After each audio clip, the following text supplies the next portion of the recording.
The bell above the café door chimed, soft and familiar. Emily looked up from wiping the counter and froze. There he was again. The same tall man in a perfectly tailored black coat, his hair neatly styled yet slightly tousled as if the wind had been playing with it.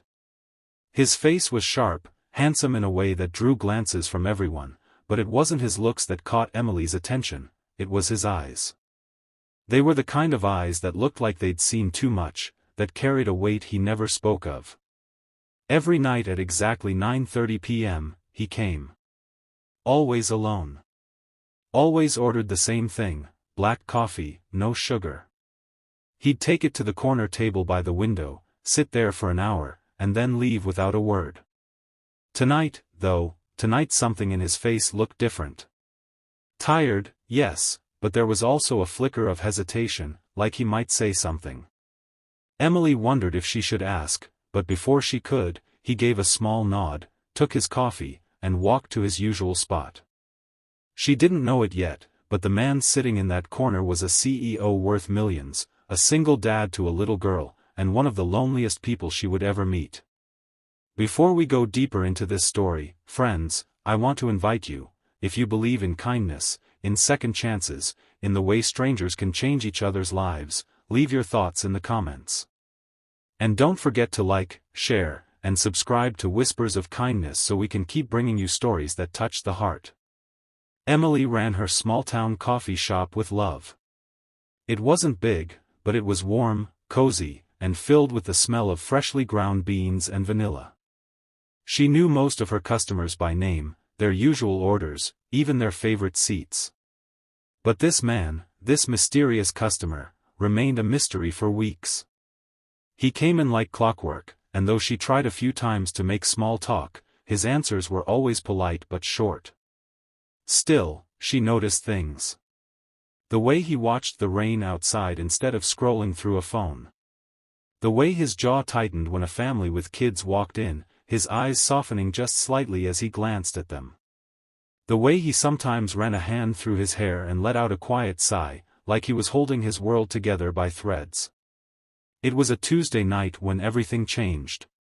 The rain outside was relentless, and by the time he stepped inside, his coat was soaked.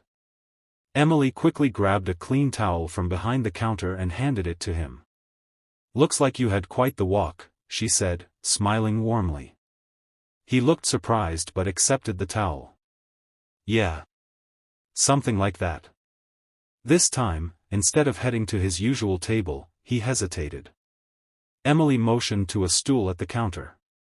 "Why not sit here until your coffee's ready?"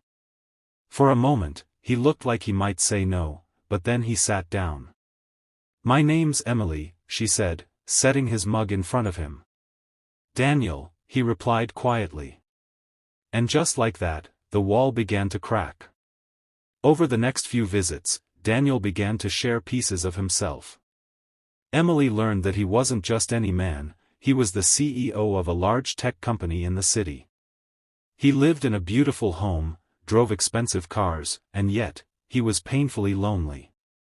His wife had passed away 3 years ago in a sudden car accident. Since then, he had been raising his 7-year-old daughter, Lily, alone. His work consumed most of his days, and the nights at the café were his way of avoiding the crushing quiet of an empty house once Lily was asleep. "I come here," he admitted one night, "because it's the only place that feels normal." Emily felt her heart ache for him. She could see the grief in his eyes, the guilt when he spoke about missing school events because of work, the fear that maybe he wasn't enough for his daughter. Daniel's life was a constant tug-of-war. On one side, his position as CEO demanded endless hours, meetings, travel, urgent decisions. On the other, his daughter needed him in ways he couldn't always be there for. He confessed that he often missed bedtime stories, school recitals, even small moments like helping her with homework. For Emily, the challenge was different. She had built high walls after her own heartbreak, an engagement that ended with betrayal, and letting someone into her life again felt risky. She feared getting too close, especially to a man whose world was so different from hers. But as weeks passed, their conversations deepened. Daniel began asking about her life, her dreams, her struggles. Emily found herself laughing with him, looking forward to his visits more than she wanted to admit. One Saturday morning, Daniel surprised her. "Would you like to meet Lily?" he asked.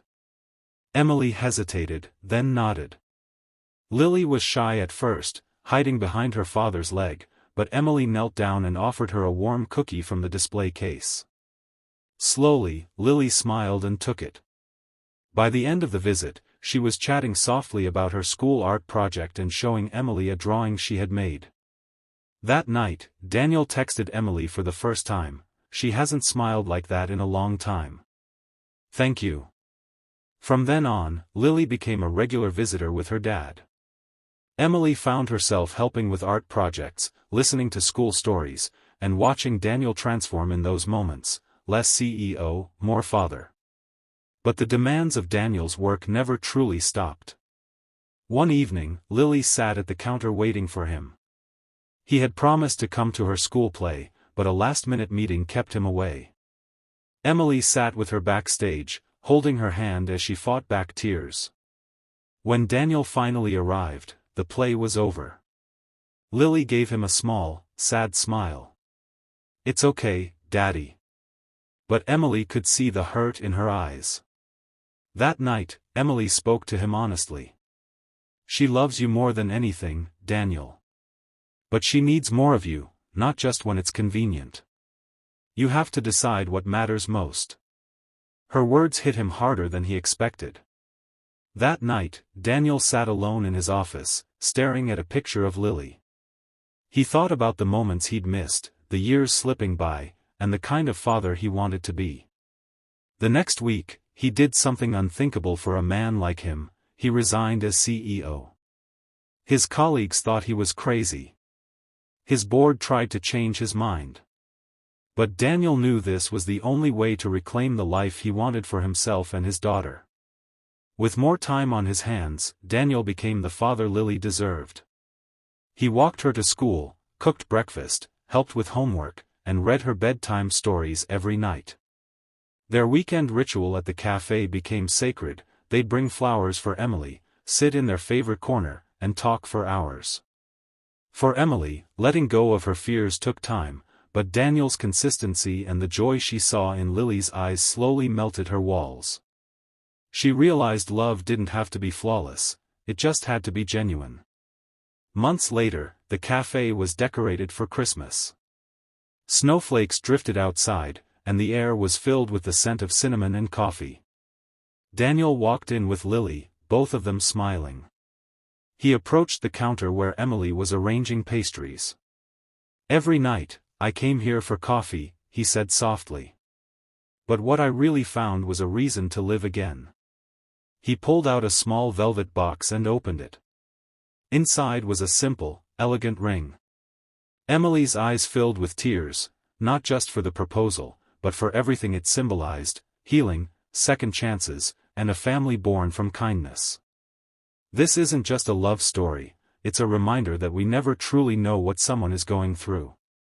A small act of kindness, a listening ear, or even a simple cup of coffee can change the course of someone's life. Friends, if this story touched your heart, please share your thoughts in the comments. And don't forget to like, share, and subscribe to Whispers of Kindness so we can keep telling stories that inspire hope, love, and compassion.